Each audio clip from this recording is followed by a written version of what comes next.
Hey guys, hope you're doing well. So I want to talk about active recovery versus basically doing nothing or standing there, or what's called passive recovery.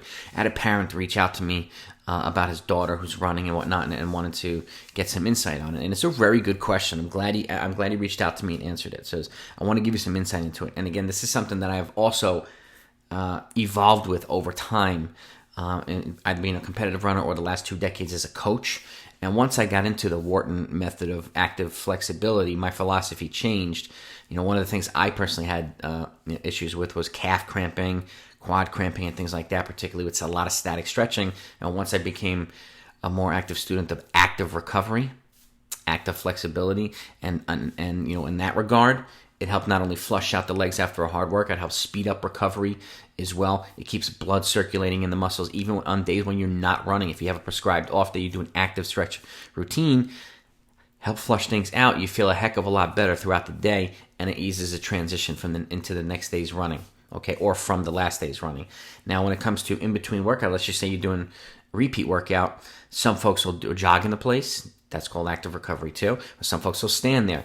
Active recovery at this regard also helps you ease the transition from repeat to repeat. Also, it elevates the heart rate, keeps the muscles warm, okay, and makes the workout a little bit more effective as opposed to just standing there, particularly when the rest bouts are longer.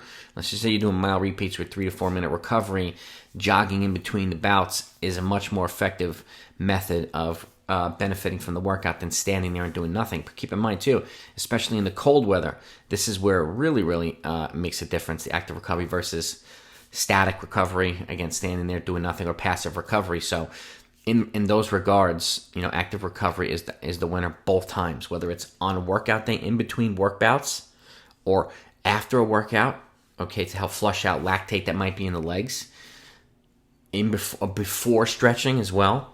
Okay, active flexibility to help, again, put blood into the legs, okay, help the muscles, the body temperature rise, and help the muscles get warm before your activity, after the run, okay, in between, on an off day, in between runs or workouts. It's a great way to do it as well. So I would promote active recovery in pretty much everything as it pertains to runners.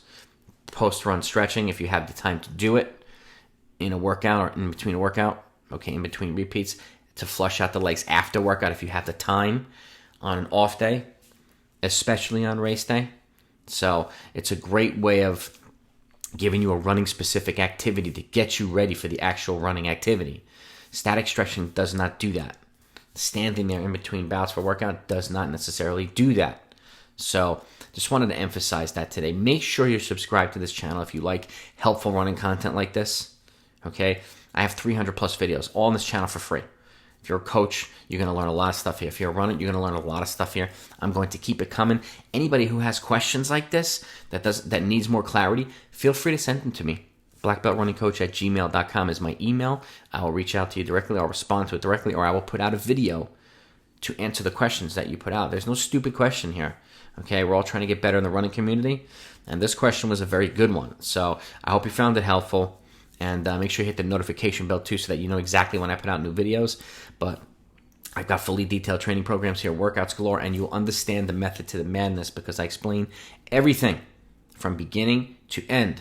So please take advantage of this. Please share this with other people, runners, coaches that you know. Especially if you think this will benefit you, share it with them. Say, hi, I think this channel's got a lot of good info here. It might be beneficial to you as a coach or a runner. I want to help as many people as I possibly can. So have a great week, guys. Talk to you next time.